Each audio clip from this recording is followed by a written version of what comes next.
New England clam chowder. We'll be using potatoes, onions, celery, bacon, minced clams, salt and pepper, and half. Frying the bacon for the New England clam chowder. Remove bacon from pan and let cool down.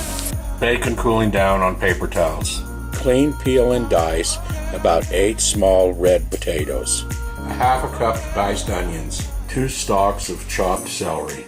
In a pot with about an inch of water, add your potatoes, onion, and celery. Bring potatoes, onions, and celery to a boil, and then cover and simmer for about 10 minutes or tinder. Drain minced clams and save the juice. Minced clams. Juice set aside.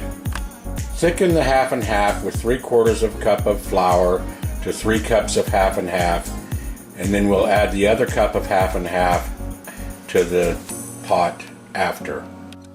Drain water from potatoes.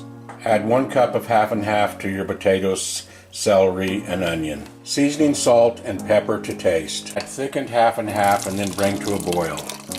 Add clams, a half a cup of clam juice. Add bacon, bring to a boil, then turn down to medium heat and simmer to thicken your sauce for a few minutes. Add a little milk if you need to thin it. New England clam chowder, ready to serve. New England clam chowder, ready to eat.